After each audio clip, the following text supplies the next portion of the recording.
Want to know the latest in soccer? Then listen to the Golden State Media Concepts Soccer Podcast. From MLS, the World Cup, and the Premier League, we've got you covered. The latest updates, the hottest matches, and news on the league's top players. It's the Golden State Media Concepts Soccer Podcast. David Beckham scores the goal to take England all the way to the World Cup finals.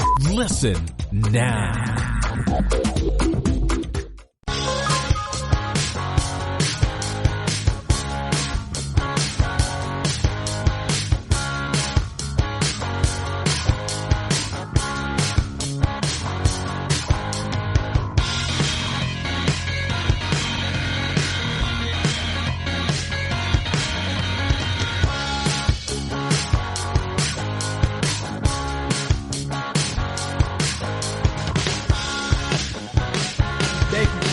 To the GSMC Soccer Podcast, brought to you by the GSMC Podcast Network. I'm your host, Sam DeCoste, and I'm thrilled to be here with you today talking about the beautiful game, and I hope that I can entertain you over the next 90 minutes talking about world football. Today we have a lot to talk about on the agenda. We'll talk about the cancellation of this year's Ballon d'Or ceremony for the first time ever. We're going to break down what exactly went into the controversial decision and talk about who would have won the Ballon d'Or if it was awarded this year. We'll also talk about the return of the Champions League, which is coming next week, and talk about the unfinished round of 16 ties that remain. And let me tell you, there are a few great ones to tune into.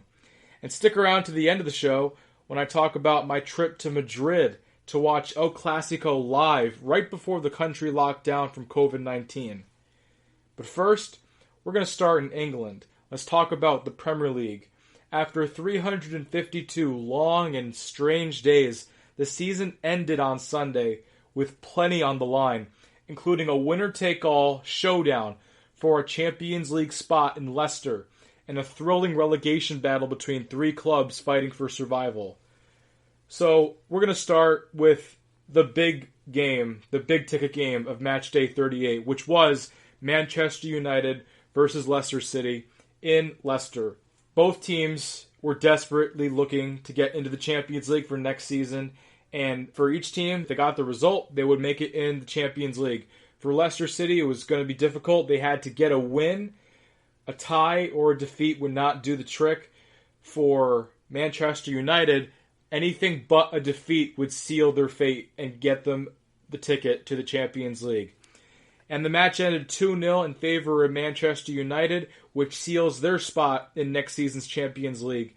The goals came from Bruno Fernandes on a penalty and from Jesse Lingard in stoppage time. It was Jesse Lingard's first goal of the season, and it came at the very end to seal Manchester United's ticket to European football next season. And the game was very entertaining when you watched it, because you could tell that this was a playoff game, essentially, because although it was a league game, this is a playoff game by virtue, because both teams pretty much knew it was a winner-take-all, winner-go-home type of mentality, and it lived up to the billing, because this game had a lot of anticipation once we knew what the stakes were going to be for this game. And this game was back and forth, but the first half was much more entertaining because Leicester were really taking the game to Man United for most of it, and they had a lot of really great counter-attacking opportunities where Man U were caught on the break many times.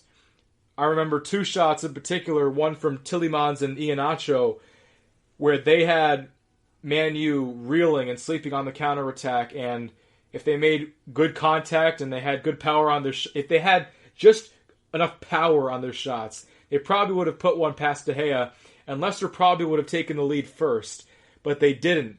And I have to tell you, I've been watching soccer for many years, and I don't think I've seen a game with worse finishing than Leicester City against Man United, because every time they got a chance at goal, it didn't amount to anything. De Gea did not have to make many saves in this game. It was mostly Leicester botching some great counter-attacking opportunities, and the chances were there to be had for Leicester, but in the second half they got tired, they wore down a little bit, and they didn't have enough energy going forward to keep threatening Man United. And in the end, Man United just took the control of the game.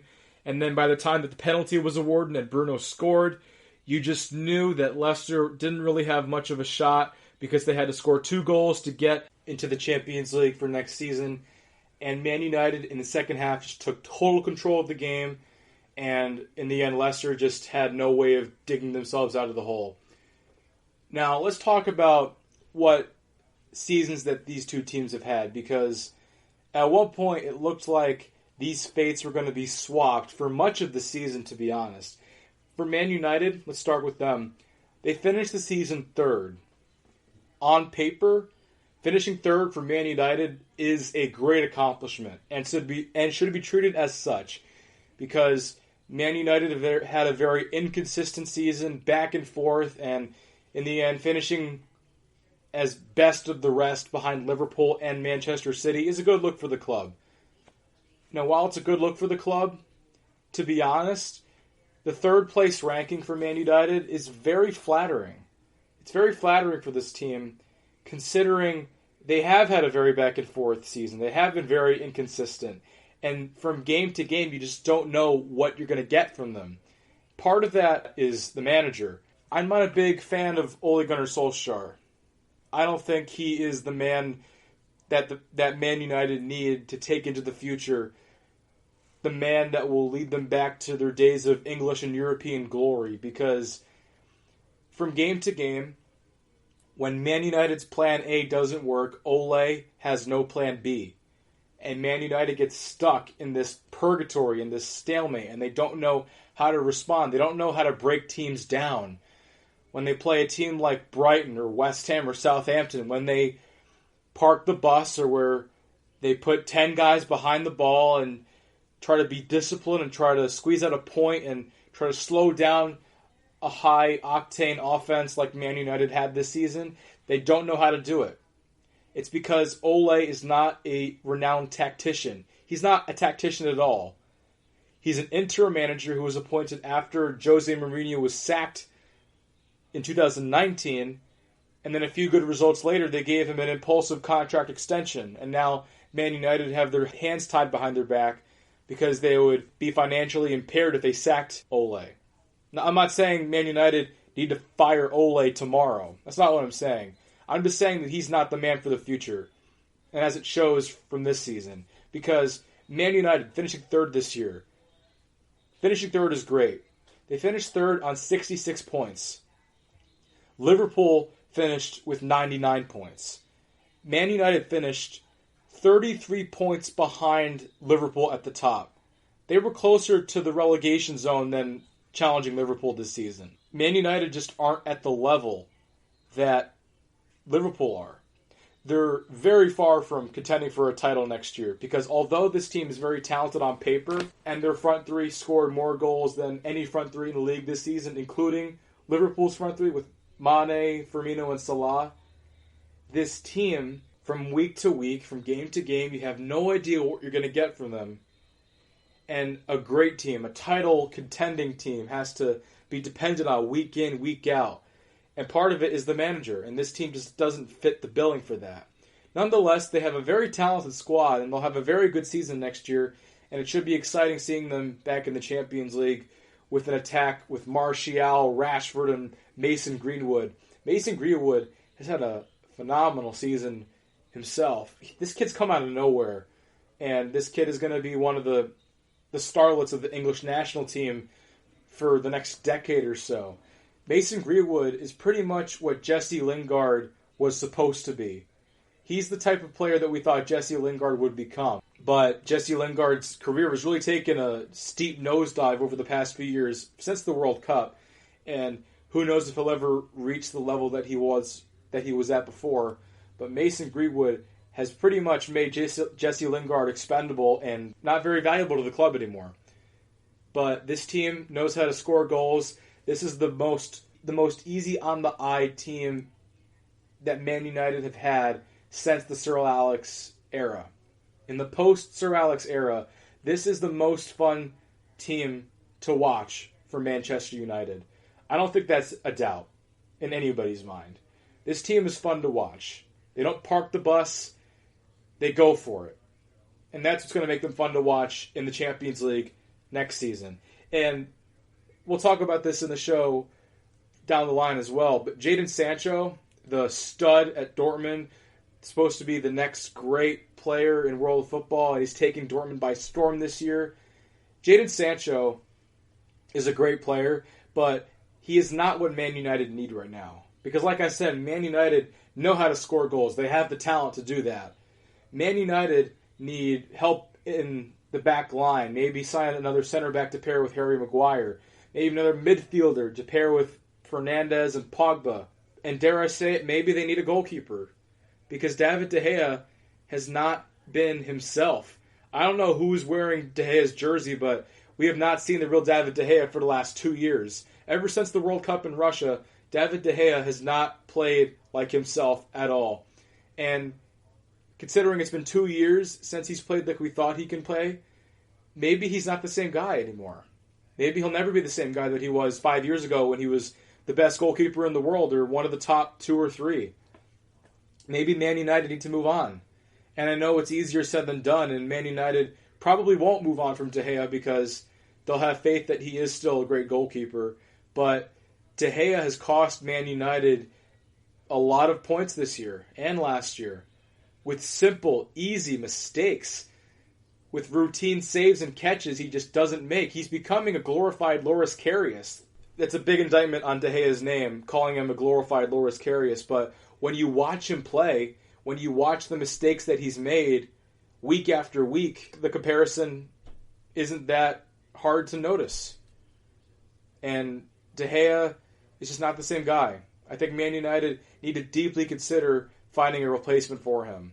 Will they? Probably not. But it's worth looking into. So forget Jadon Sancho.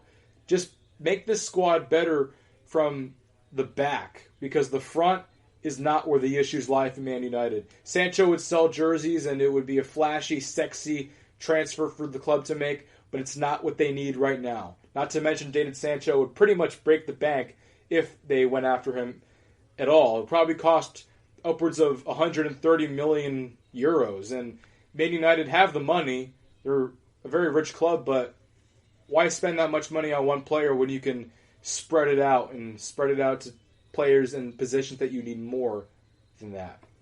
So let's move on from Manchester United. Let's talk about Leicester City, who you could consider this season a failure for Leicester City. And that is a very, very strong statement to make, because this is not a position that Leicester City gets themselves into very often. And if you're a Leicester fan, you probably would be really happy that you did finish fifth and you're going to be playing in the Europa League next season. That is a great season for a club like Leicester, who weren't even in the Premier League 6 years ago and had to fight to just be contending in the top 4 this year. But this club has been in the top 4 in the table pretty much all season. They've been in the top 4 ever since September, and they stayed there up until last week. And then everything just fell apart. Now, you could blame that on injuries, which is a very common excuse in any sport when you lose a lot of key players. And Leicester did lose a lot of key players. They lost Ricardo Pereira, Ben Chilwell, James Maddison, and those are 3 of their most key starters and 3 of their best players. And they made Leicester what they were this season at their best. And they lost them all, and Leicester just couldn't rebound from that. So you can attribute injuries to that. You can also attribute it to the manager, because Brendan Rodgers, he is a good manager. We've seen what he can do. But this is not the first capitulation we've seen from Brendan Rodgers down the stretch of a season. Let's throw back to 2014 when Liverpool were the favorites to win the title and they were getting chased by Manchester City.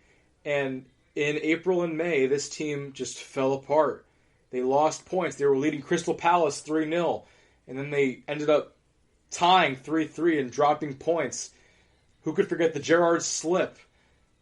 And Liverpool ultimately lost the title because when it came to the moment of truth, when it came to wrapping it up and sealing the deal, Liverpool did not have enough left in the tank to do it. This year, Leicester did not have enough left in the tank to finish what was a phenomenal season for them. And that's why I say this season was a failure from Leicester City. I know it's a very strong statement to make, but considering what was there for the taking for this club, you have to be disappointed that the Foxes did not make the Champions League. It's a shame that they couldn't overcome their injuries because I think they would have been very fun to watch in the Champions League next season, but we'll never get to see them there. They will be in the Europa League, which is something that Leicester City has never done, playing in the Europa League. They've also never played in the Champions League apart from the one season that they won the title and earned a spot there. I'm just sad to see it because Leicester City, they're a feel-good story, they're a fairy tale, and you don't often see a Champions League team not one of the top 6. With Spurs struggling, with Arsenal struggling, you'd have liked to see Leicester just take advantage, but sadly they could not this year. Let's move on to the last Champions League team, and that is Chelsea. Now, Chelsea finished 4th on the season. They make it back to the Champions League next season, and they're going to be bringing in some talented attackers like Timo Werner and Hakim Ziyech to make this team even more exciting and expansive to watch. So Chelsea are going to be much more exciting next year. But this season was a big challenge for the club because Chelsea, let's go back to last summer. After winning the Europa League and finishing 3rd in the Premier League, Chelsea lost Eden Hazard to Real Madrid. Hazard goes and gets his big dream move to Madrid, leaves the club, but Chelsea were in a transfer ban. They weren't allowed to buy any players for the window or for the next window. And you also are bringing in Frank Lampard, who's a very young and inexperienced head coach. So you have an inexperienced manager, you can't buy any players for the next 2 windows, and your best player over the last half-decade has left. That is a very, very difficult situation for any club, never mind a club at the stature of Chelsea to handle. But despite the odds they've had to face, you really have to give credit to Frank Lampard because although he was a young and inexperienced manager coming into the season, and we weren't really sure what to expect with him, or if he would even make it or see the season through, knowing how ruthless Chelsea ownership is to their head coaches. But Frank Lampard has squeezed everything out of this roster that he could. Frank Lampard, it must be acknowledged, he didn't buy any players. Everything that he worked with this season, he inherited himself, and he had to make it work. And he did. His attacking front, obviously Christian Pulisic, has taken the league by storm this year. Never mind, he's an American. He might be Chelsea's best player right now. At least, not talking about next season. Right now, he was one of Chelsea's best players. But you also had Tammy Abraham and Olivier Giroud and Willian and Mason Mount. And not a lot of those players would make it or start in a lot of the big clubs in England or in any of the great teams like Bayern or Barca or Real. But Frank Lampard managed to get everything out of these players, including a back line with Rudiger and Christensen and Azpilicueta and Marcos Alonso. He made do with a lot of players who didn't necessarily fit the positions that they were playing. Like Marcos Alonso, he's a wingback by nature, but he played a lot of fullback this season and in the time with Maurizio Sarri and Antonio Conte.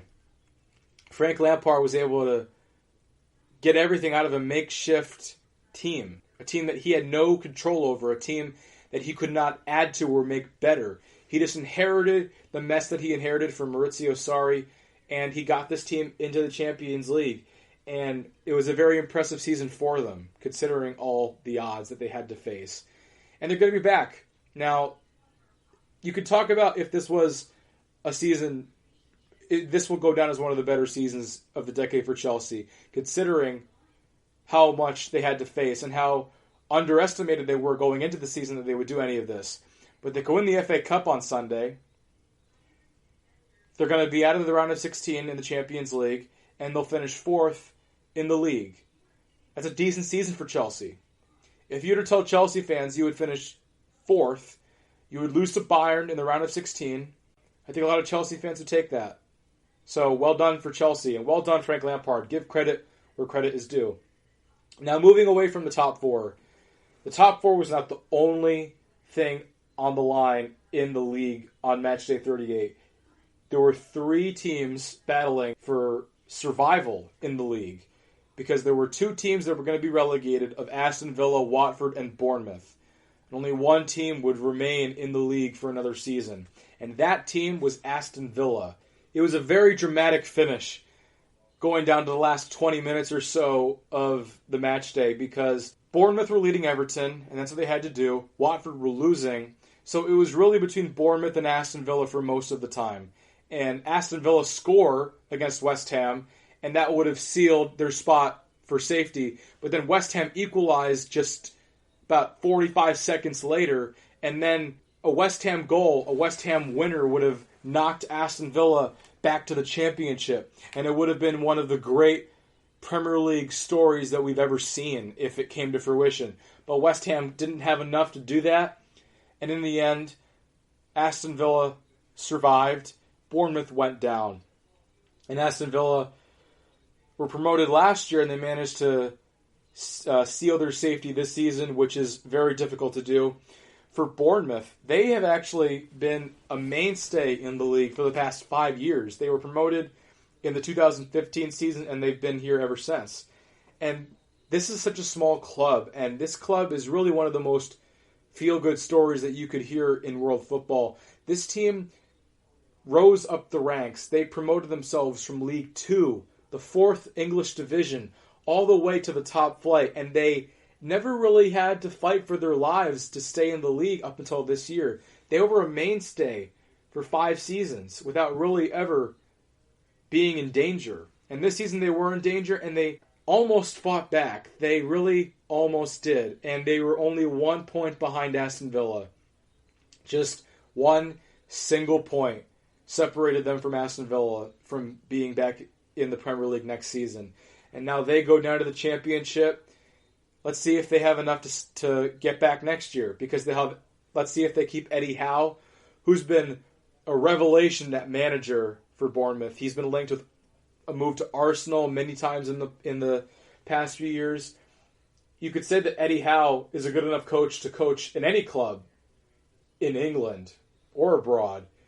And he stayed at Bournemouth. Let's see if he stays back at the Championship with them and see if he can bring them back to the top flight the next season.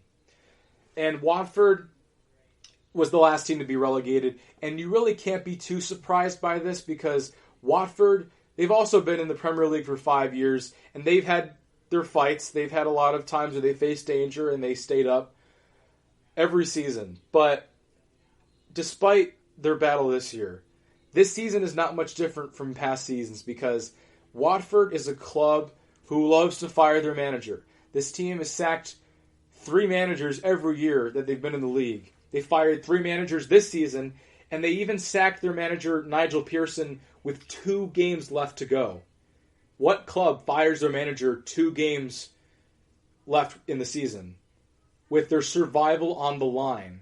When that happened, Watford pretty much sealed their own fate as a club. How can you ask the players to go out and win a game when you fired their manager with only 2 games left and you need to face the odds? Because Watford were the team with the least odds to stay in the league because they were playing Arsenal in their last game. They also played Manchester City late in the season, and you just knew that Watford were going to have a lot to do. They had a very tall task to stay in the league, and firing their manager just makes it even harder for the players. What do you expect the players to do in that case?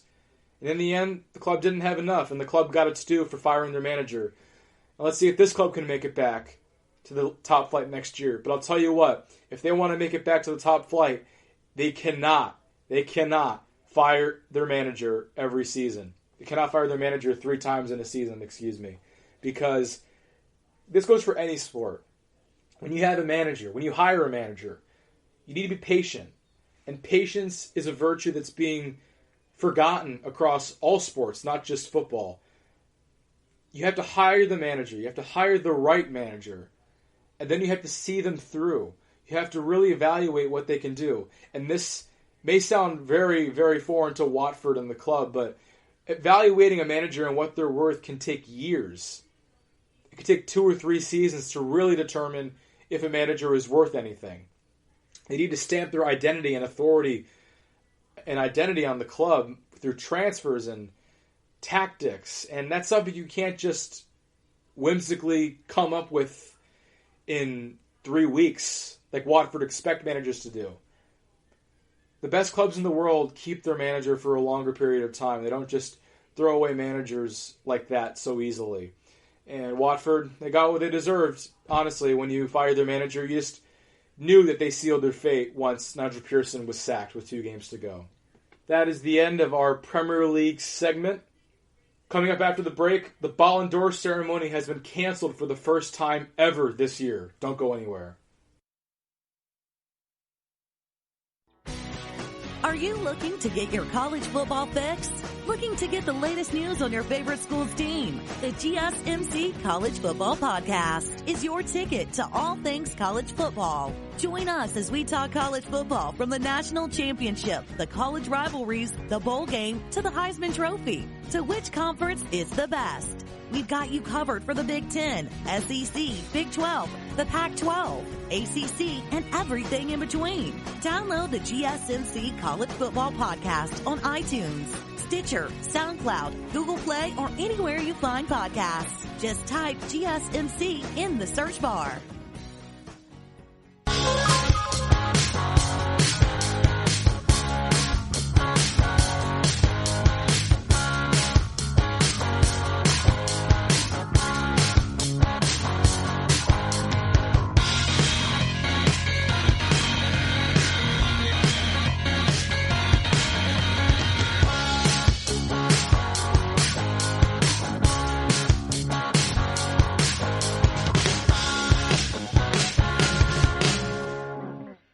Welcome back.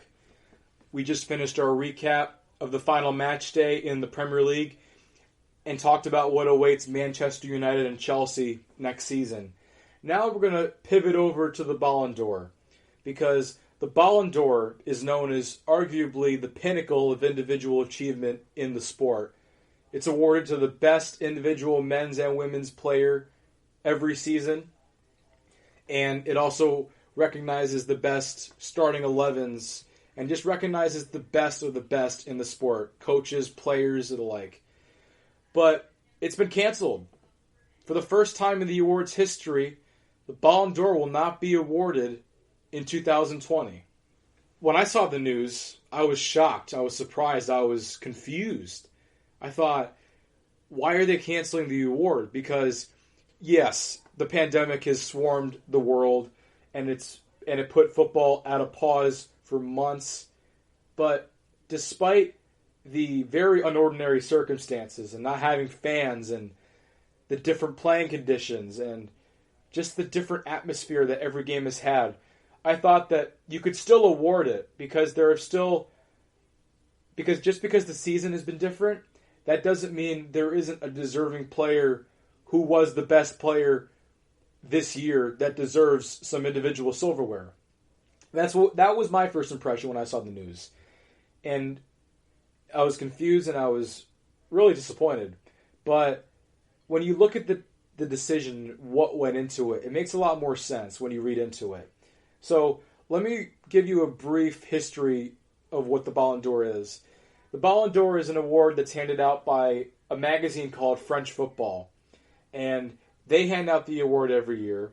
In their announcement to not hand out the award this year, they cited multiple reasons to cancel it. Now let's start with what they called a lack of a sufficiently level playing field. Not enough games have been played to hand out the award. And there have been a lot of unordinary conditions that I'll allude to later on. So let's talk about some of these reasons. Not enough games to be played. So there are a lot of unordinary circumstances regarding the number of games. Most leagues around Europe have finished out their seasons. We've seen Spain, England, and Germany all finish out their seasons with the same amount of games. But not every country has done that. You may have forgotten because this was announced months ago, but in France and Holland, their leagues were canceled back in March. At least for France, the decision wasn't really up to them. The French Prime Minister in March canceled all competitive sports until September to combat the coronavirus pandemic. And now France is playing again, and things are looking up in that country.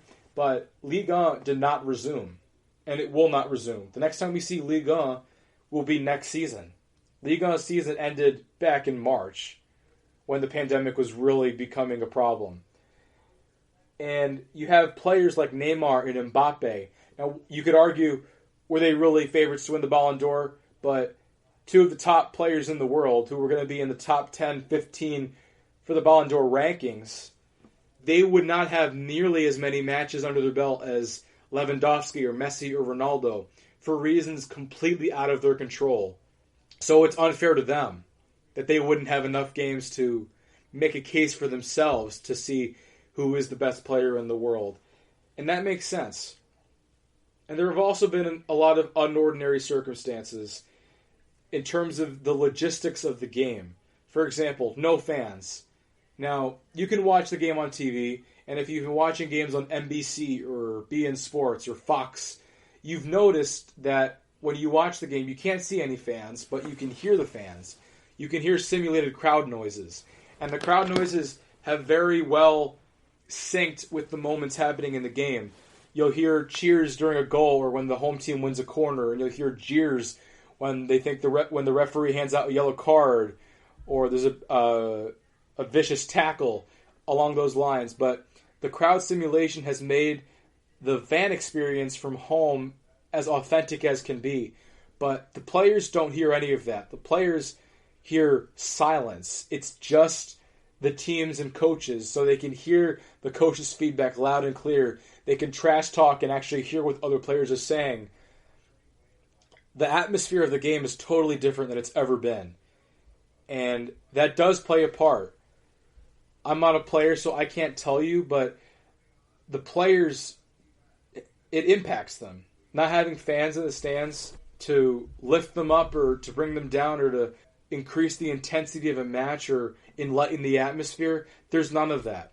The fans definitely bring something to the game that cannot be replaced and is extremely valuable. Also, 5 substitutions. That's a new thing that FIFA introduced going back to the COVID-19 pandemic and when it started. Because once the leagues resumed, the players were going to be rusty and out of shape because they were sitting on their couches for 2 months making TikToks, and you knew that they would need a little help with fitness. Not just the 5 substitutions, having water breaks every half. Having a water break 25 minutes into every half.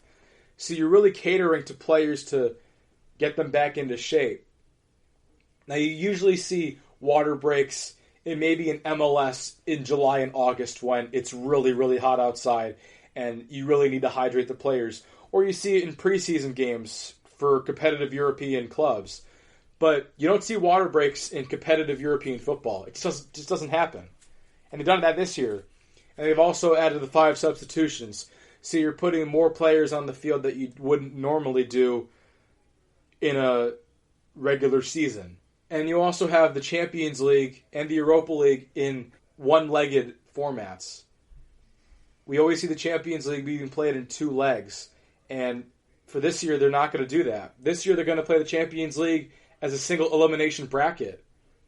Now, as entertaining as that is going to be for us, think about the memories that we've seen in 2-legged Champions League affairs. Let's just think about last season's semifinals. Last season, we had Barcelona beat Liverpool 3-0 in the first leg. If there was no second leg, Liverpool would not have won the Champions League. Barcelona would have gone to the final. And it was only for a miraculous, once-in-a-lifetime comeback for Liverpool in the second leg that managed to put Liverpool in the final, not Barcelona. In the other semifinal, you had Ajax go through the same thing. Ajax beat Spurs in the first leg of the semifinal, only for Spurs to pull off an incredible comeback in the second leg in Amsterdam. Imagine this year. We won't get those memories. There won't be any unbelievable comebacks to watch. It's single elimination. You have one game. It's win or go home. And that's going to make the game a lot more interesting. but it's valuable games that won't be played by the world's best players, because the semifinals and the quarterfinals of the Champions League are some of the biggest games on the European football calendar every single year, and they play a very heavy factor in the journalists' votes for the Ballon d'Or. And also this year, the Copa America and the Euros have been postponed. They were scheduled to both be played this summer, but because of the pandemic, they're moved to next summer. And really, every year, there's always a major summer tournament. We had the Copa last year, the World Cup, the Confederations Cup, the Euros. There won't be any of that this year. You may underestimate the meaning of an international tournament in the Ballon d'Or, but just remember 2 years ago, Luka Modric winning the Ballon d'Or. A huge reason for that was winning the Golden Boot in the World Cup and leading Croatia all the way to the semifinals, to the final, and having a great performance in that tournament. International tournaments, summer tournaments, play a huge part in the Ballon d'Or voting. So all of those circumstances piled together, you can see why the journalists made this decision. It's a tough decision to make, and it's sad not to see such a pivotal moment in football not happen this year. But you can understand where the French football magazine is coming from. Now let's talk about who would have won the Ballon d'Or this year, because most football fans know there is a clear runaway favorite who would have won the Ballon d'Or this year if it was awarded. And it's one man, Bayern Munich's number 9, the Polish striker, Robert Lewandowski. Lewandowski, for his whole career, has been heralded as one of the greatest strikers on the planet. And he's had the goal-scoring tallies to prove it. He's led the Bundesliga in goals scored during a season plenty of times before. But he really took it to another level in 2020. This season, he's won the Golden Boot in Germany. He's leading the Golden Boot race in Europe right now. He scored 34 goals in the league this year.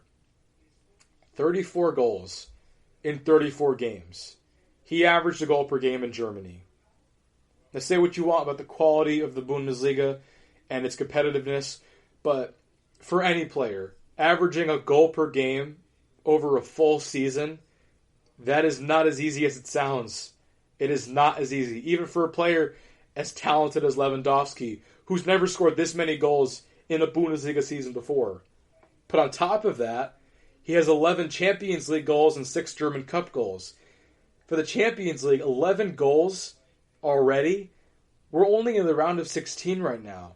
Most goal scorers and the top goal scorers in the Champions League, they usually have a tally of about 10, 12, 13 goals over 13 games, with all the group stage games and the whole knockout stage. Robert Lewandowski has 11 goals, and it's just the round of 16. That is incredible.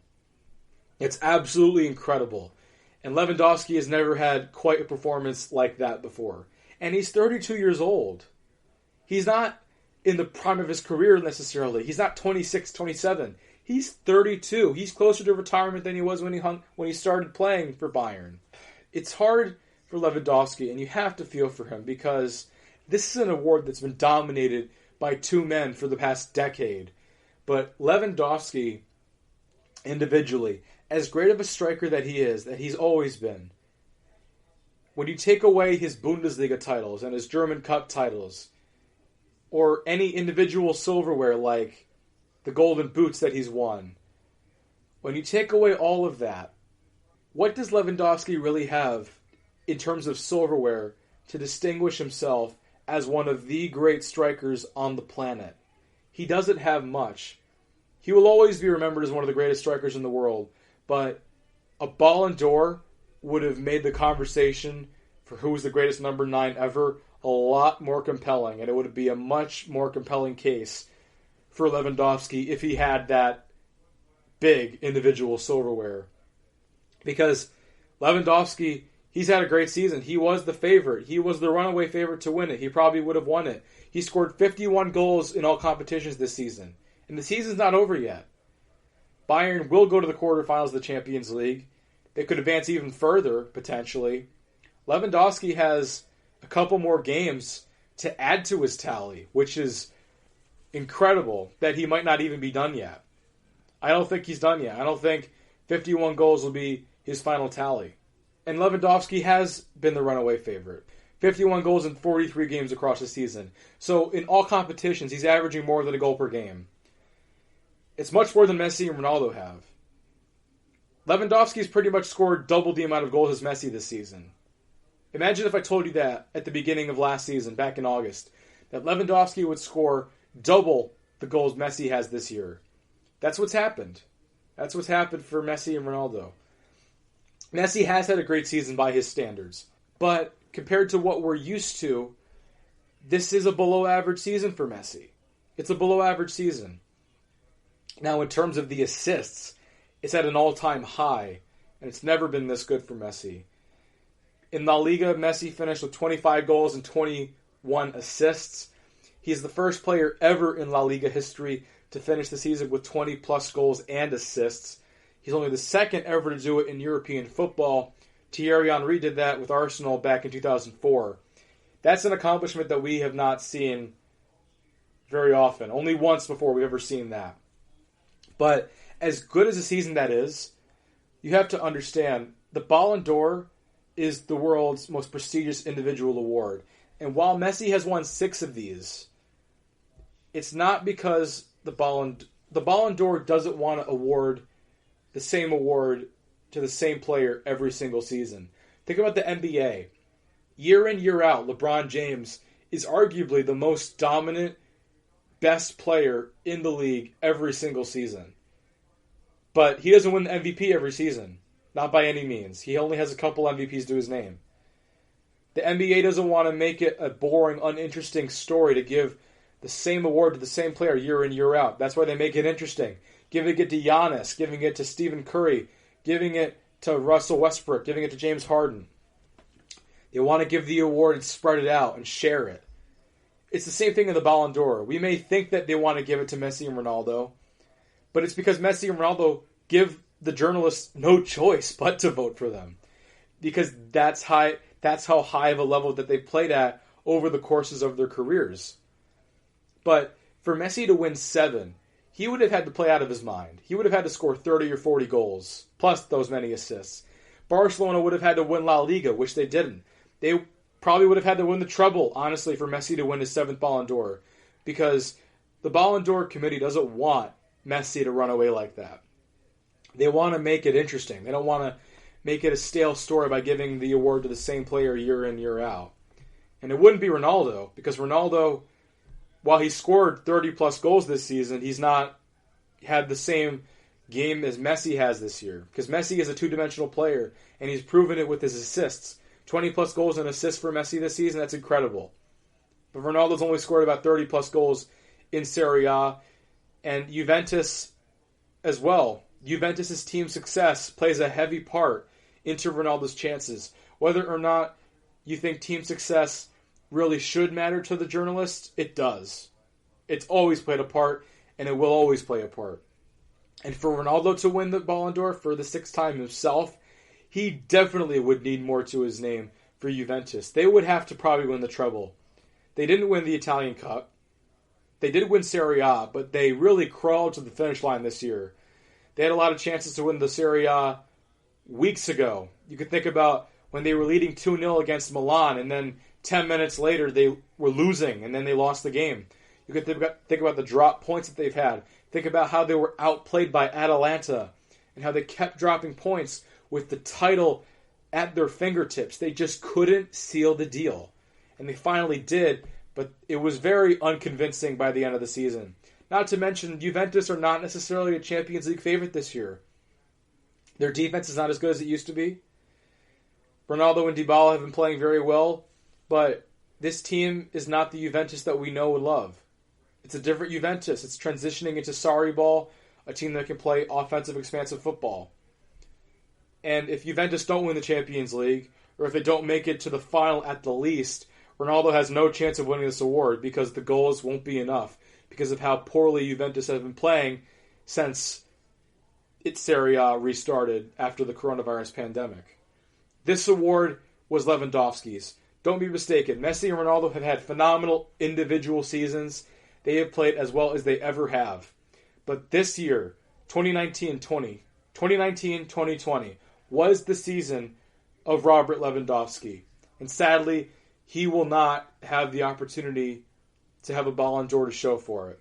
It's a travesty when you consider how much work Lewandowski put into this season. That is the end of the second segment, talking about the Ballon d'Or.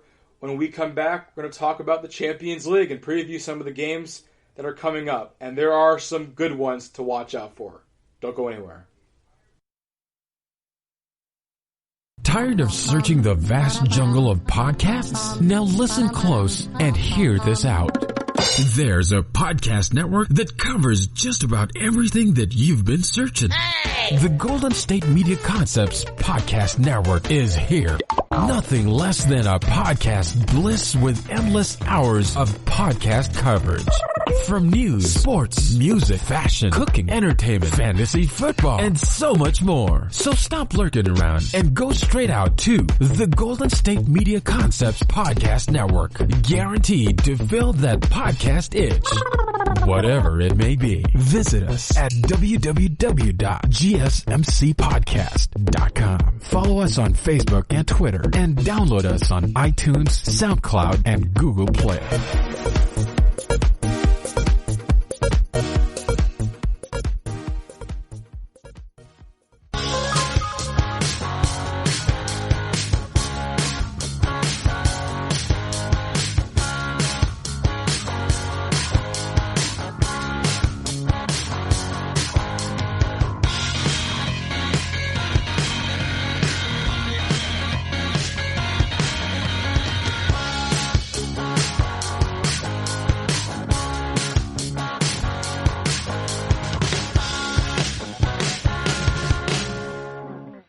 Welcome back.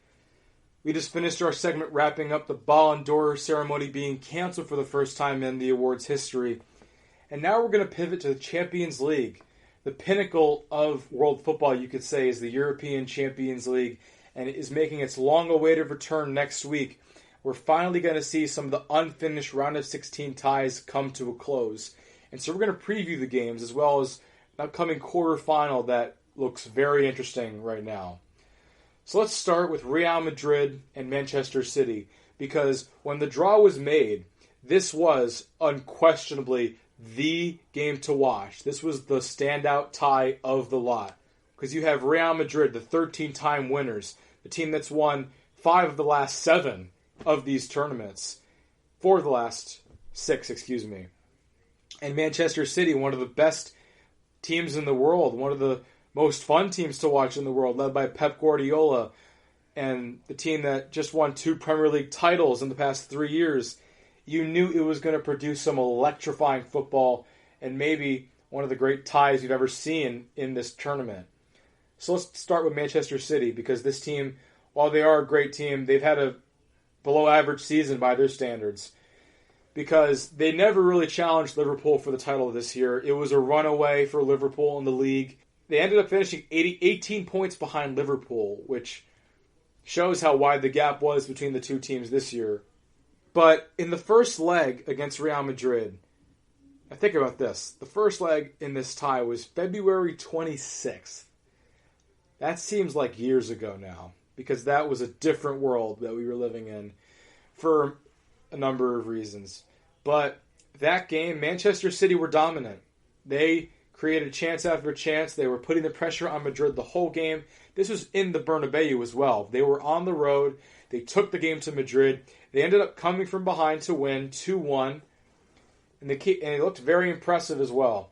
And if the second leg was played back in March when it was scheduled, there's no doubt that Man City would win. And they might have even run away with it, because Manchester City were that dominant in the first leg. And Real Madrid back then were struggling. They weren't in the form that they are now. So there's no doubt what the result would have been. But because of the quarantine and the pause, this tie is a whole lot more interesting now, because things have leveled up and Real Madrid have really turned their season around. Not that they were having a bad season, but they weren't playing at the level that they are now. Let's talk about Madrid, because they've had the best defense in La Liga this year. They've only conceded 25 goals in the league this year, which is a very strong defensive record. And Sergio Ramos at the back line. He has had arguably the best season of his career. And he's in the twilight of his career, there's no doubt. He's closer to retirement than he was when he signed for Real Madrid. But I don't think he's ever played better. You can talk about his goal scoring all you want. I don't consider that a metric of a good defender, personally, even though he's been so good at scoring goals, free kicks, and penalties. But Sergio Ramos is a defender. He is a great defender, and he has really put Madrid on his back this season. And Madrid had 6 clean sheets to finish the season since La Liga restarted, and their defense has been their backbone. And on the offensive, back when this game was played, the first leg that is, they didn't have Eden Hazard. Eden Hazard, their big money transfer in the summer, the new number 7 replacing Cristiano Ronaldo. He was supposed to be the guy in Madrid, and he hasn't because he's been unavailable. But he's back now, and he's fit. And he's going to be back in the Etihad. And remember, playing for Chelsea, Eden Hazard is very familiar with Manchester. He's very familiar playing in the Etihad Stadium. He's going to be back. And who knows if he has something to say about this tie. Who knows if Eden Hazard will produce an assist or a goal or the winner in this tie. Because Eden Hazard is at the level of one of the great players in the world. He's a top 10 player on the planet, arguably. And he's going to be back. We've forgotten about him because he's not been around. But he will be back. And I promise you, he will have something to say before this tie is all said and done. Although there is one caveat for Real Madrid. They do not have Sergio Ramos. One thing that we've forgotten about the first leg is that Sergio Ramos was sent off. He had a red card, and he is suspended for the second leg. So if Real Madrid are going to come back from a 2-1 deficit on the road, they are going to have to do it without their captain and their defensive stalwart. Can they still do it? They certainly could do it. It's going to be a lot harder, though. But they do have Rafael Varane at the back as well, who's also one of the great center backs on the planet. And with that attack in the midfield, I think they'll have a great chance. You never know. But that being said, Manchester City do have the advantage, and they are, from top to bottom, a better team than Real Madrid. And you have to see Manchester City going through. But with Zinedine Zidane at the helm, and with that talented midfield with Kroos, Modric, and co., I don't know. It's going to be a really fun contest. Let's move on to the upcoming quarterfinal that we have. 2 quarterfinalists were decided back in March when they played out their 2 legs. And they're going to face off in one of the first quarterfinals, Atalanta and PSG. This game is going to be a lot of fun. Now, when the draw was made a few weeks ago, I know a lot of you were thinking, because I was thinking the same thing. Oh, PSG versus some overachieving Italian team. This is going to be one-way traffic, isn't it? It's going to be PSG scoring 4 or 5 goals. It's going to be an easy route for them to get their ticket to the semifinals. Well, let me tell you, you're wrong. And I was wrong, because Atalanta is no pushover. They are no pushover by any means. Atalanta are one of the best teams in the world. Now, for all the listeners out there who aren't able to name a player in Atalanta's starting 11, I don't blame you, because their team doesn't necessarily have a lot of players that would start in any team in the world. But they are the definition of a team. They work together. They create chances as a cohesive unit. They don't have any standout player who's bigger than Atalanta, who's bigger than the club. And that's part of what makes them so great and so fun. Because Atalanta, you may think, are just some second-tier Italian club. This team has scored the second most goals in Europe all season. Only Bayern has scored more goals than Atalanta this season. Last time I checked, it was 93 goals this year in Serie A, Champions League, and Coppa Italia. That is a lot for a club like Atalanta.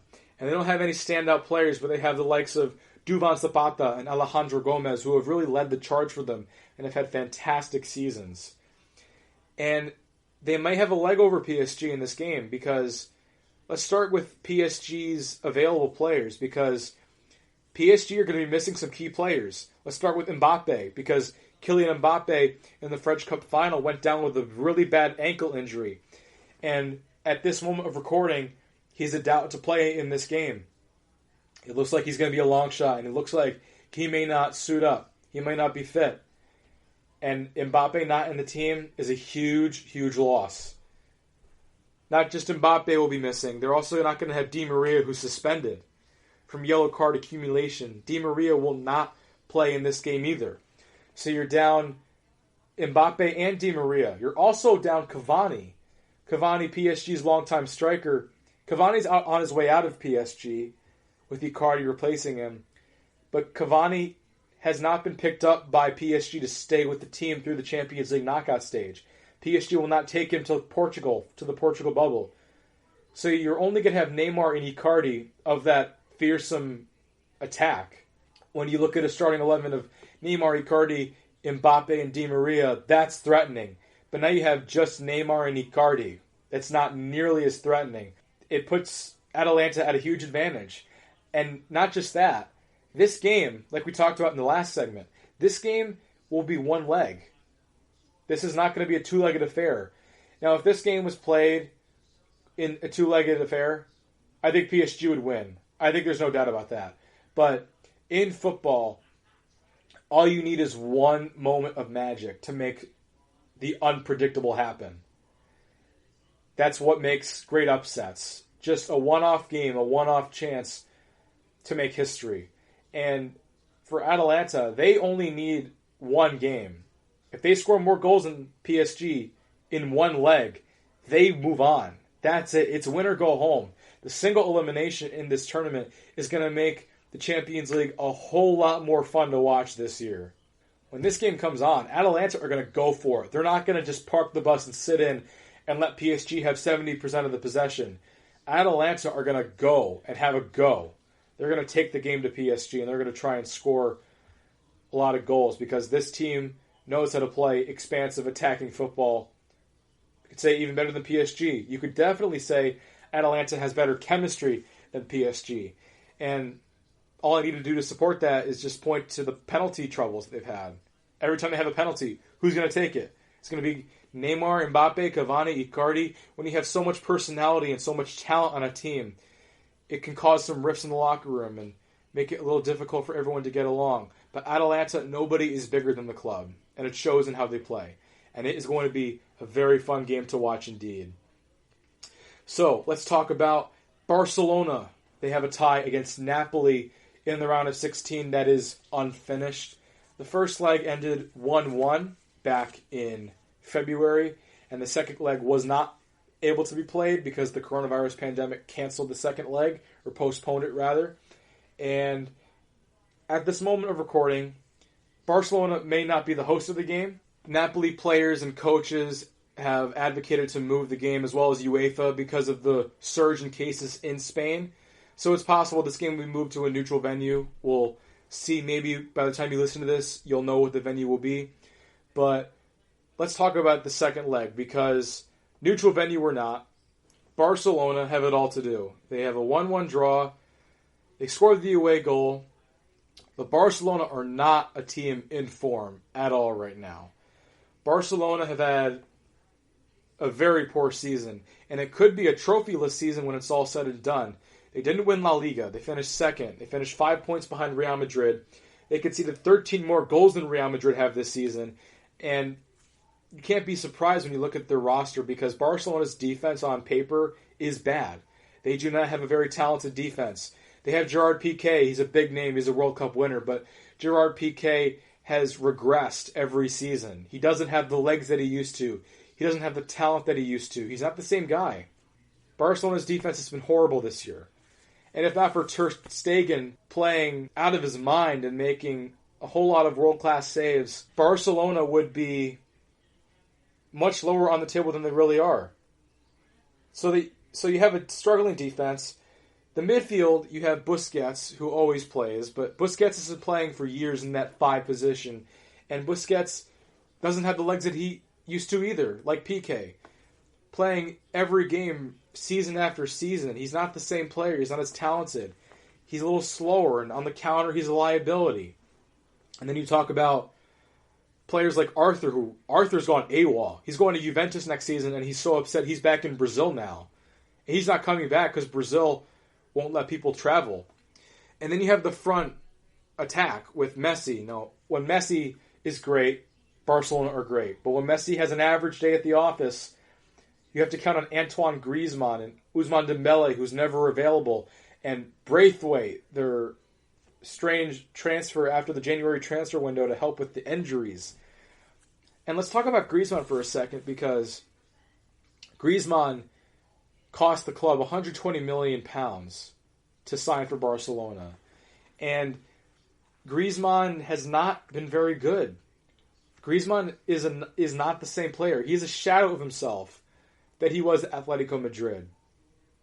Perhaps it's the weight of the shirt, because playing for Barcelona is one of the hardest things to do in world football because of how prestigious of a club they are. But Griezmann, with Atletico Madrid, with the French national team, he won the Golden Boot in the Euros. He had a great World Cup in Russia. And he's had a fantastic career at Atletico Madrid. But at Barcelona, he's a shadow of himself. He doesn't know how to shoot anymore. Every time the ball comes to his feet, he doesn't know what to do. And trust me, I've seen Griezmann play. I saw him play against Real Madrid and Real Sociedad. I saw every time Griezmann had a shot, an opportunity, he scoffed his lines, he skied it, he put it off target, he looked lost. Griezmann looked like a deer in headlights on the ball when he had it. It's very harsh criticism for one of the great strikers in the world, but trust me, Griezmann is not who you think he is anymore. Not to mention Luis Suarez, who is still who we think he is. He's also much older now. He's also coming off a very serious injury that sidelined him for what we thought would be the whole season, but the coronavirus pandemic lets him play again. But he's still not fit. He's still not at the same level as he used to be. And when Messi is not at the top of his game, when Messi isn't putting the team on his back, or if he's not doing enough, not quite enough, Barcelona have nothing. I would argue Barcelona have nothing going for them at all right now. They have no strengths, they have a lot of weaknesses, and they have the makings of a team that's going to be leaving the tournament very soon. I wouldn't be surprised if Barcelona didn't beat Napoli. I really wouldn't. And neither would Messi. After Barcelona lost to Osasuna, sealing the La Liga title for Real Madrid, Messi admitted, I don't think we have what it takes to beat Napoli. Not the way we played right now. If we play like this against Napoli, we'll lose. And he's right, because this team has nothing going for them at all. And also, what right does Barcelona have to underestimate anybody? Because we've seen over the past few years, Barcelona has underestimated the teams they've faced, seemingly with their eyes in the next round, and they fell flat on their face. Roma in 2018, leading by 3 goals in the first leg. In the second leg, they fall apart, they crash out. Last year against Liverpool, 3-goal win in the first leg. Second leg against Liverpool, fall apart, they crash out, they don't go to the final. Barcelona cannot afford to underestimate anybody, because they have the name, they have the crest, they have Messi, but this is not the Barcelona that we know. This is the likes of AC Milan or Manchester United after their heyday and they started falling apart. Barcelona are not the club they used to be. This season is the worst season they've had all decade. And if they don't have their A game and if they don't bring it, then they're going to go out. And if they don't go out against Napoli, they will go out against Bayern Munich. Because Bayern Munich know what they're doing right now, and they have some chemistry going. They're scoring goals. They have definable strengths. And right now, Barcelona are just hanging on for dear life. Let's move on to another unfinished round of 16 tie, which is essentially a formality. It will be Bayern versus Chelsea. Now, this game, the first leg was played back in February. It finished 3-0 at Stamford Bridge. Bayern beating Chelsea by 3-0. Now, the problem with Bayern here is that they haven't played a competitive game since June 27th. So it will have been almost a month and a half between their last Bundesliga game and the second leg of this game. Now, this will be an opportunity for Bayern to sort out their rust, because they will be rusty. They won't be necessarily as fit as Chelsea, because Chelsea just finished their season last week, and they also have an FA Cup final this weekend. So they will be very fresh. While Chelsea may have the rest advantage and they may have more freshness, they definitely won't be as explosive. They won't really threaten Bayern very much because while Bayern may be caught sleeping on the counter a few times and maybe they won't be as fresh as Chelsea are, I don't see where the goals are going to come from on this team. Now, Pulisic should start. He would give Chelsea the best chance of coming back. But even if Pulisic put the team on his back to rally a comeback, I don't trust Olivier Giroud or Tammy Abraham or any of that front. Mason Mount, Willian. There's not enough there to threaten Bayern's defense, which is much improved this year. And they still have Manuel Neuer in goal, who is still a top goalkeeper. Not to mention, even if Chelsea managed to score 3 goals miraculously, Bayern Munich are not going to be kept out of goal. Bayern Munich are going to score. They have Lewandowski. They have Muller. Muller, by the way, has had a career resurrection this year with the assists and finally scoring goals again, getting some swagger back. Also, Coutinho, Perisic, Coman, Gnabry, Davies. This team has so much attacking talent. More than last year, more than 2 years ago. Bayern are not going to be kept out of the goal in this game. This game could end up a 2-2, 3-3 draw, which on paper is good for Chelsea, but not enough to come back. Bayern will score at least 2 goals in the second leg because when Bundesliga restarted, they were unstoppable. They just couldn't stop scoring. This team is scoring for fun, and Lewandowski has come up in the big moments every time Bayern needed him to do that this season, and I think he will in this game. I think Lewandowski will score in the second leg as well. So I don't think Chelsea have enough goal scoring in them. I don't think Chelsea has enough defending in them. Never mind Bayern's great attack. Chelsea can't defend for their lives. I don't trust a back four of Alonso, Azpilicueta, Rudiger, and Christensen. No thank you. Bayern will win this comfortably. It's really just a formality. And Chelsea would have wanted UEFA to just have mercy on them and just cancel the second leg because an upset here would be the upset of the decade that just started 7 months ago. All right, that is the end of the Champions League preview. When we come back after break, I'm going to tell you a story about my time in Madrid when I saw El Clasico. Don't go anywhere. This is your ultimate stop for everything sports. The Golden State Media Concepts Sports Podcast. Should I say more? From the NFL, MLB, the NBA to MMA, it's all in here. The Golden State Media Concepts Sports Podcast. Listen now.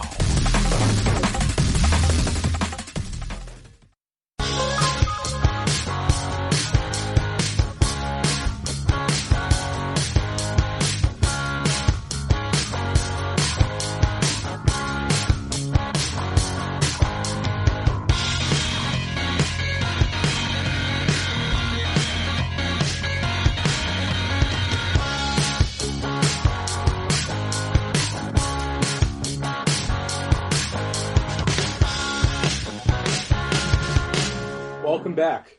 We've just wrapped up our Champions League preview segment, and now I want to take you to the last segment and talk about a personal experience and arguably my greatest sporting memory in my life.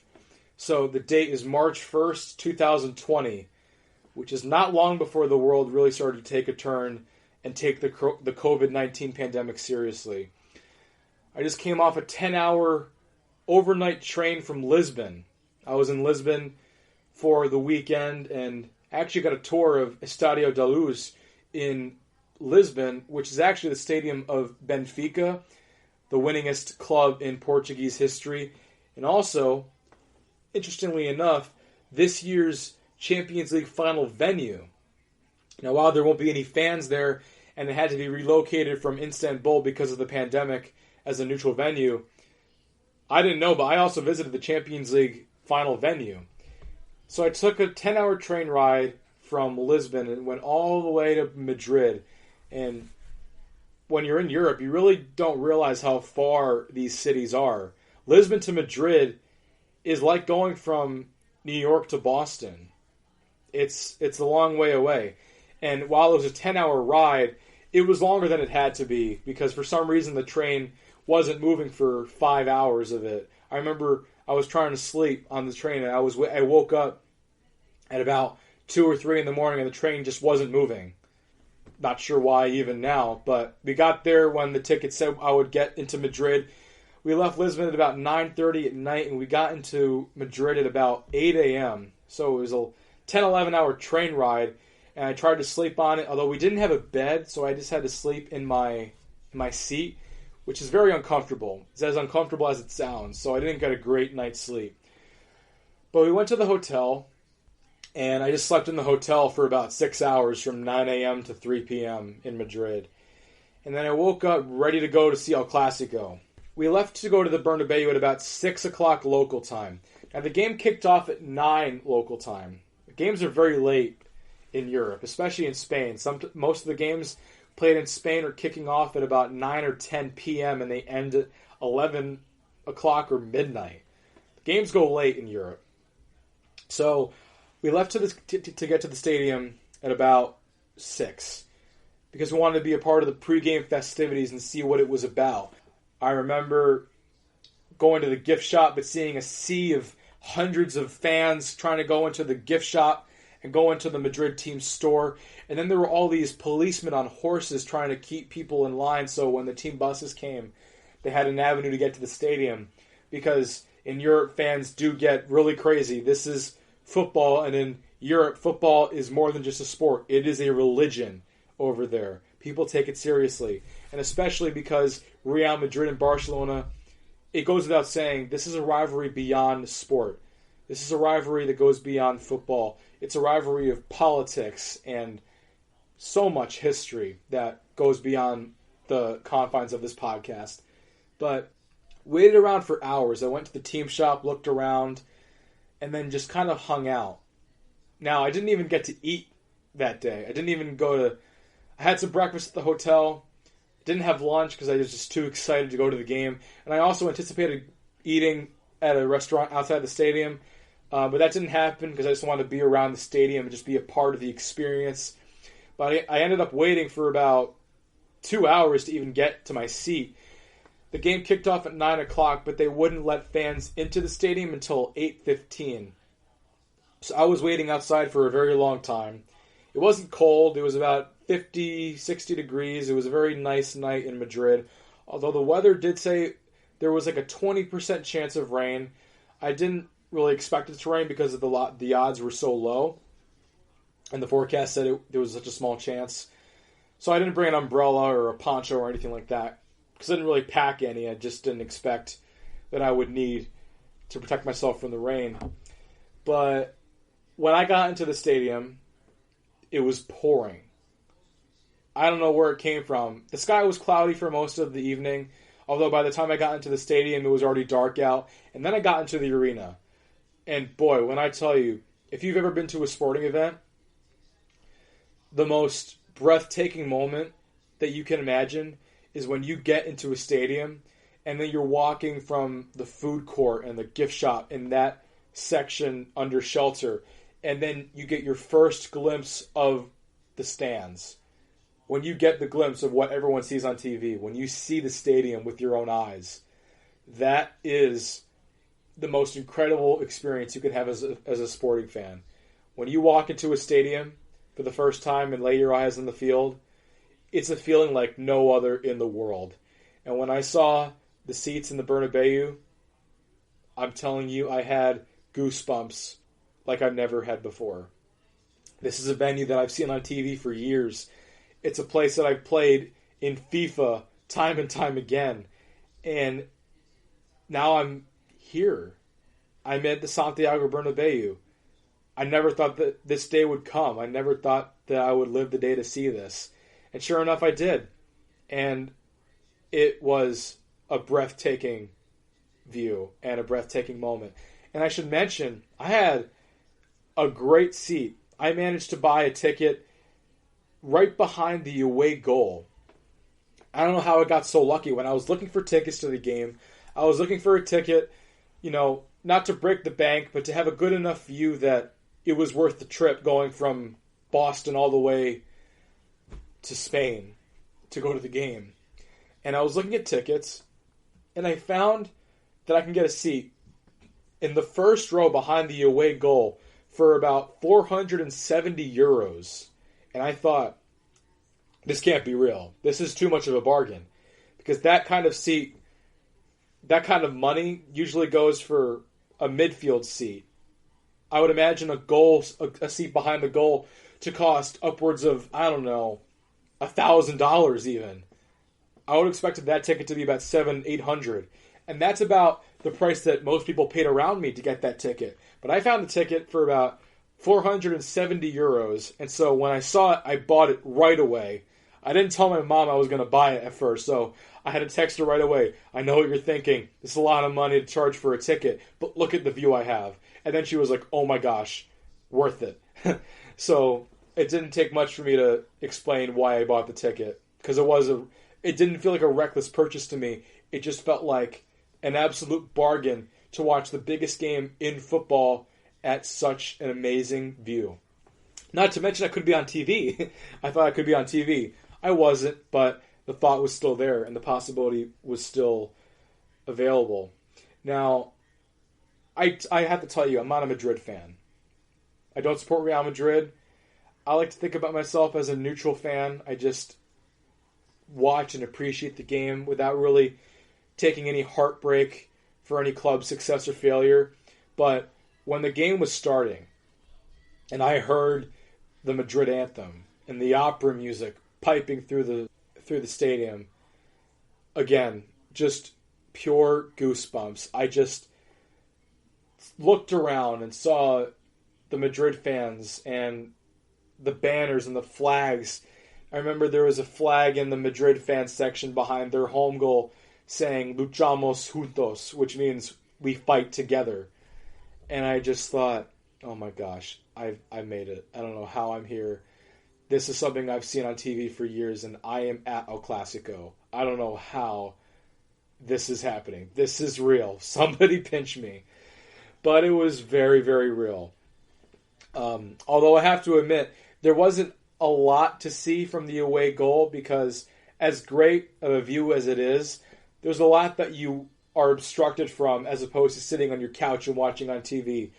For example, when the players walked out onto the field for the first time, it did feel like they were very far away. Although when the game was happening, it was a lot, and everything was happening. It was very fast, and everyone was very close. When I tell you how close the players were during the game, during an attacking sequence, I was about 7 feet away from Messi. I was about 7 feet away from Messi. When he took a corner on my side of the pitch, from my viewpoint, that's how close I was. Not to mention players coming down that side were Marcelo and Jordi Alba and Griezmann, and they were right in my face. They were right there. I could reach out and touch them. I could have jumped out and run onto the field and gotten a selfie with them if I was brave enough, but obviously I didn't. But that's how close they were. It was unbelievable how right in my face they were. I was right in the middle of the action. Although going back to the weather for a second, the weather was atrocious. Now, Spain is a very tropical country. It's usually very warm, especially in the spring and summer.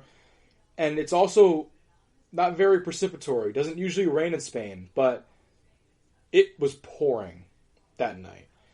It was absolutely pouring. By the time I got into my seat, about 8:30, it was pouring for 2 straight hours.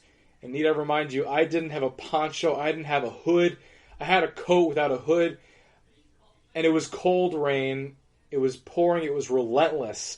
I had to put on my gloves just to keep myself warm from the rain, and my hair was coming down, and my clothes were getting wet. This new coat that I bought from Primark in Boston was getting soaked. I was getting soaked, and my glasses were also getting fogged up. I couldn't really see from my glasses. I had to keep washing them. I had to keep drying them with my shirt. So it was definitely something that I wasn't too used to. I didn't expect to watch the Clasico in pouring rain, but it didn't taint the experience. It just made it a little more memorable. But just being in the Santiago Bernabeu just gave me such an unbelievable, undefinable feeling just knowing how rich the history of this building is and how many great moments have happened in the Santiago Bernabeu just in the past few years. Think about the Clásico in 2017 when Messi won at the last minute and then took off his shirt and held it up to the fans in Madrid. Or think about the Champions League final of 2010 when Inter beat Bayern. Or all the Ronaldo hat tricks that have happened and all the glorious European nights that have happened in Madrid. It's a building rich with history, and I was in the middle of it. And I was so excited because I was about to live history in the flesh. Now, in terms of the game, it didn't live on to be one of the more memorable Clásicos that we'll ever see. It was a pedestrian Clásico by Clásico standards because we've seen some amazing games between Real Madrid and Barcelona over the past few years. But this game won't live in the memory like others do. The game finished 2-0. This game was 20 minutes away from a goalless draw. For 70 minutes, it was minimal goal-scoring opportunities, although when teams had good spells of possession, it normally ended in a shot over the bar or off target. It never really seemed like either team was challenging Ter Stegen or Courtois to score. It just felt like they were going through the motions, that nothing was really happening. But I believe it was the 70th minute, thereabouts. That was when we got the first goal of the game, and it came from Vinicius Jr., the young Brazilian winger. I got to see him score the first goal and open the scoring. And I got to tell you, I'm grateful that I got to see a goal because I would have really loathed the possibility of watching a Clásico finish goalless. Because although football obviously gets a bad rap because it is a low-scoring sport compared to football and basketball and hockey and baseball, football, you want to see the goals. That's what entertains everybody. And although you can defend the sport for not having as many goals as other sports or as high scoring, you do want to see the goals. You root for the scoring. And I'm glad that I got to see a goal and that it didn't end as a stalemate. And honestly, when Vinicius scored, I didn't know it at first because I was at the away goal and Madrid scored both their goals at the far end of the pitch. And so when the ball went in the net, I wasn't sure if it hit the net. But because I was behind the away goal, I saw Courtois. Courtois was very close to me. And I saw Courtois instantaneously jump in the air and pump his fist. And then the whole stadium instantaneously rose and screamed because Madrid was on the board. Hala Madrid. And then the music was playing and the players were celebrating and running around. And everybody around me was going crazy. And that atmosphere, Madrid scoring the goal. I don't support Madrid, like I said, but I think Madrid winning made the experience even better because I got to see Madrid fans and the Bernabeu in full flight, in appreciation of a great performance and a big win for Real Madrid because that was the win that turned their season around. And although that wasn't the end of the game, Barcelona really didn't threaten an equalizer the rest of the game. Barcelona didn't really have anything all night long. I know Griezmann had a chance, but Griezmann kind of looked like a deer in headlights when he was on the ball in that game. Messi was very quiet. The Real Madrid defense really put him in check because Barcelona didn't have enough around Messi to help him out. That was when Suarez was still out. That was Dembele was out. They had Braithwaite, Messi, and Griezmann trying to make the chances happen for Barcelona. But then at the last gasp, you had another goal from Mariano, who pretty much scored with his first touch of the ball because he was a substitute in the game. And he scored with pretty much the last kick of the game to seal a 2-0 victory. And again, that sent Madrid fans into full flight, in full celebration. And that's when everyone started to leave the stadium. Although not everyone even left the stadium at the final whistle. They were appreciating the huge win over Barcelona because this is such a crazy stat. That was the first time that Real Madrid beat Barcelona at home in the league in a Clásico in 6 years. It was 6 years ago in 2014 when Real Madrid last beat Barcelona in La Liga at home. Barcelona have had their fair share of dominance at the Bernabeu over the past few years, and Real Madrid finally had a chance to celebrate a win over their fierce rivals because this is a rivalry beyond sports. It is the most captivating rivalry in European football unequivocally. So the game ended. It was about 11:15, 11 o'clock when the game finally ended. And although the game was a marvelous experience, I just couldn't believe how wonderful it was. It was cold, it was rainy, and I was getting very tired, and I was developing a little bit of a cough, and I was thinking, okay, I should get back to the hotel. But also I hadn't had food all day, so I went to get Burger King outside the stadium. I had some chicken nuggets, and then I went back to my hotel. And then I got up early to take a train to Barcelona in the morning and then spend the week there and then see a game at the Camp Nou. But I could talk to you about going to the Camp Nou and seeing Barcelona play Real Sociedad, but it just doesn't mount up to the experience of watching a Clásico in the flesh. That is an experience that I will never forget. It is my first competitive European football match that I've seen in person. It's a game that I've dreamed of seeing, that all football fans dream of watching at least once in their lifetime. And it was really a kickstart to my European journey as a football fan, because I was able to tick off one of the great, most historic stadiums in the world on my bucket list, the Santiago Bernabeu. And now looking forward, I can see stadiums like the Signal Iduna Park in Dortmund, the Wembley Stadium in Anfield in England. I have my sights set on a lot more stadiums in Europe, and it has to start somewhere. And what better start than El Clásico, Real Madrid and Barcelona. And I got to see some players that I've never seen play before that now I can say I've seen play. I've seen Marcelo, Toni Kroos, Luka Modric. I've seen Sergio Ramos, Rafael Varane, Thibaut Courtois, Frankie de Jong, Antoine Griezmann, and Gerard Piqué, and obviously Lionel Messi, the best player in the world. It was a once-in-a-lifetime experience. And for all fans listening to this podcast, you have to go to El Clásico at least once in your lifetime. They bring it to the United States a couple of times during the summer preseason tournaments. You can go to Madrid or Barcelona. You could go there for a week and enjoy the city and take in the city and the sights, and then go to the game at the end of the week and then go back home. It is an experience that you will never forget as a football fan. Being able to say, I saw El Clásico in person. I saw Lionel Messi play in person. That is something that I will cherish for the rest of my life. And it is a memory that I will never forget. Not to mention, it was the last home game for Real Madrid this season. And it was an event where I was with 80,000 people in one building. Saying that now seems unimaginable, that I was in the same building as 80,000 people.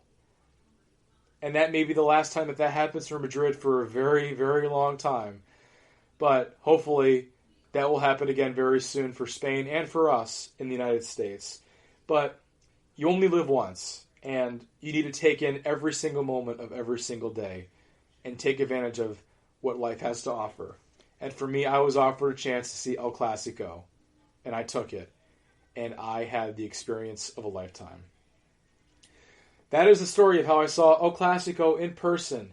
And that is all the time that we have for today's show. Thank you all so much for listening to the GSMC Soccer Podcast, brought to you by the GSMC Podcast Network. I'd also like to ask, before you go, please remember to subscribe to the show and write a nice review for us. It really helps. Also, if you can please follow on Facebook, Twitter, and Instagram. Thank you so much for listening. Have a great night.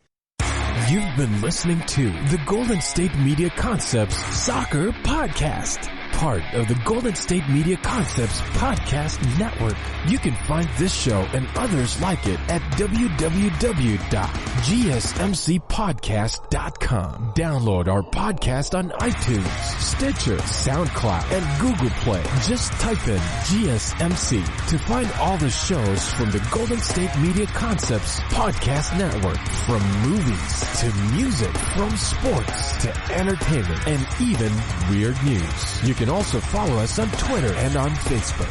Thank you, and we hope you have enjoyed today's program.